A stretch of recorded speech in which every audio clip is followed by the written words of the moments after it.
కథాకమలం కథల వెల్లువ ఆలకించి ఆలోచించి ఆచరిద్దాం.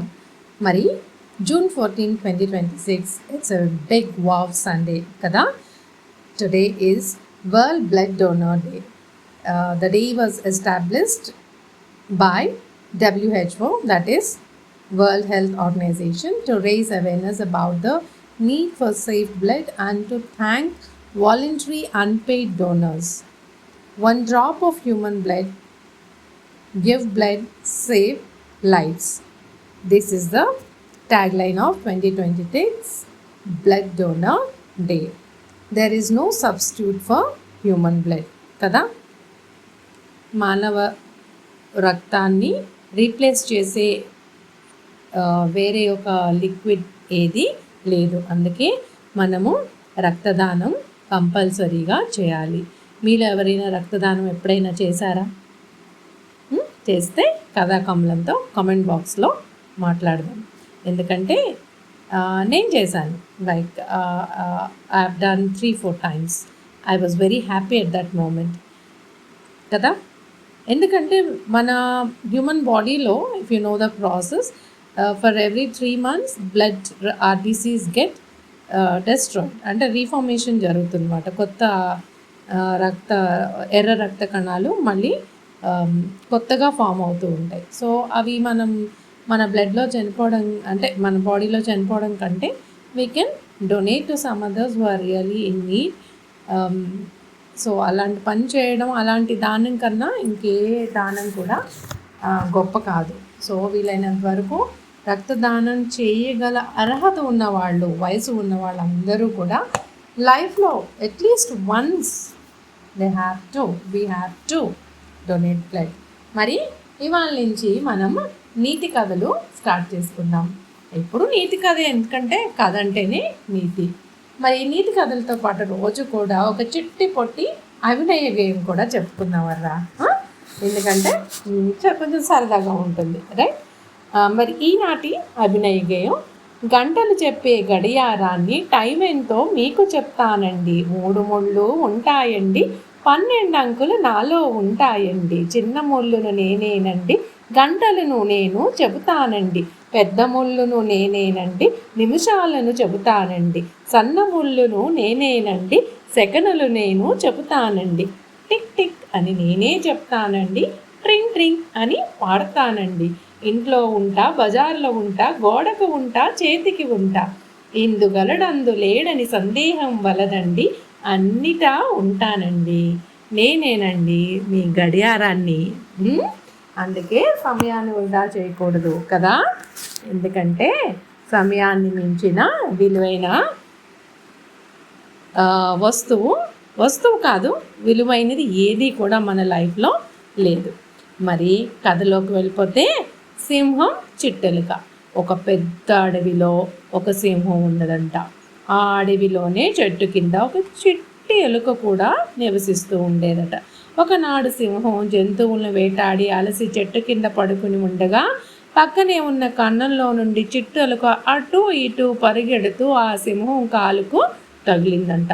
సింహం కోపంతో ఒక్కసారి పంజా విదిలించి తన కాలు కింద చిట్టెలుకను అదిమి పట్టిందంట. చిట్టెలుక గడగడా వణికిపోతూ, మృగరాజా, నన్ను చంపకు, ప్రాణాలతో విడిచిపెట్టు, ఎప్పుడో ఒకప్పుడు నీకు ఉపకారం చేస్తాను అన్నదంట దీనంగా. చిట్టెలుక మాటలకు సింహం పెద్దగా నవ్వి, ఏమన్నావు బుడతా, నీవు నాకు స్నేహం చేస్తావా, సహాయం చేస్తావా? సహాయం చేసేసి నాతో స్నేహం పెంచుకుందామనేనా? నా కాలు గోరంత లేవు, నీవు ఈ అడవికి రాజును, నేనెక్కడ? కన్నంలో దాక్కునే పెసరంత ప్రాణం గల నువ్వెక్కడ? అల్ప ప్రాణివి. అలాంటివి నీవు నాకు బదులు ఉపకారం చేస్తావా? స్నేహం చేయాలని ఆశిస్తావా? ఎంత విచిత్రం! సరేలే పో, స్నేహం ఏమీ లేవులే కానీ క్షమిస్తున్నాను పో అన్నంట చాలా రెక్లెస్గా. పెద్దగా నవ్వుతూ చుట్టెలుకను వదిలిందంట. బతుకు జీవుడా అని చుట్టెలుక పారిపోయిందంట. కొన్నాళ్ళ తర్వాత సింహం ఒక వేటగాడ వలలో పడి చిక్కుకొని వలతాళ్ళు గట్టిగా ఉండడంతో సింహం ఎంత గింజుకున్నా తప్పించుకోలేకపోయిందంట. కొంతసేపటికి వేటగాడు వచ్చి తనను బంధించి బోనులో పెడతాడో ప్రాణమే తీస్తాడో అని వణికిపోసాగిందంట.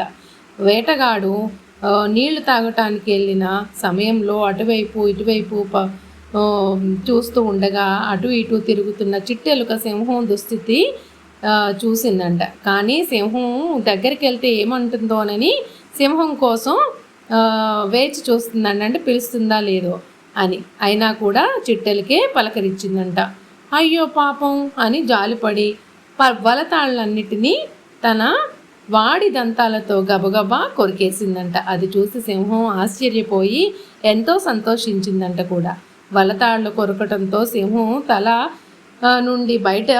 వల నుండి బయటపడిందంట. చిట్టెలుక మొహం చూడటానికి సింహానికి సిగ్గు వేసిందంట. ఎంత చిన్నవాడినైనా కించపరచరాదు అని లోపలే అనుకుంటుందంట. తన మనసులో అనుకుని, ఒకనాడు నిన్ను నా కాలుగోటితో సమానం అనుకున్నాను, ఈసడించుకున్నాను. ఈరోజు నీవే నా ప్రాణం కాపాడావు, నన్ను క్షమించు మిత్రమా అన్నదంట సింహం. చూసారా, అనుకోకుండా మిత్రమా అనేసింది. ఆనాటి నుండి సింహం ఎలుక ఎంతో స్నేహంగా జీవించాయంట. ఇదర్రా మరి వాళ్ళ నీతి కదా. ఎంత చిన్నవాళ్ళైనా ఎంత పెద్దవాళ్ళైనా కావాల్సింది ఏంటి అంటే నీతి నిజాయితీ, పొగరుండకూడదు కదా. నీతి నిజాయితీ అనేది స్వచ్ఛంగా లేకపోతే స్వయంగా మన దగ్గర ఉండకపోవచ్చు, కానీ అది మనము అలవరుచుకుంటే మనలో అది తప్పకుండా డెవలప్ అవుతుంది. నీతిగా ఉండటం కానీ నిజాయితీగా ఉండటం కానీ ఒక్కొక్కసారి మనకి దారి తప్పే అవకాశాలు లేకపోతే ఆలోచనలు రావచ్చు, కానీ వాటిని మనం దృఢంగా వద్దు, ఇది తప్పు, ఇది చేయకూడదు అని మనం వెనక్కి రాగలగాలి. అలా రాగలగాలంటే మనకి చాలా మనోధైర్యం, బుద్ధిబలం, దేహబలం కూడా ఉండాలి. అవును, ఒక్కోసారి శరీరం కూడా నీరసంగా ఉన్నప్పుడు చెడు పనులకు మనం త్వరగా అలవడిపోతాం. అందుకని శరీరం మనసు దృఢంగా ఉండాలంటే మంచి ఆహారం తీసుకోవాలి, అలాగే మెడిటేషన్ కూడా చేయాలి. అందుకే కదా కథాకమలం ఎప్పుడు కథ వినే ముందు 2 నిమిషాలు, కథ విన్నాక 2 నిమిషాలు మెడిటేషన్ చేసుకుందామని చెప్తూ ఉంటుంది. మరి అందరూ చేస్తున్నారా?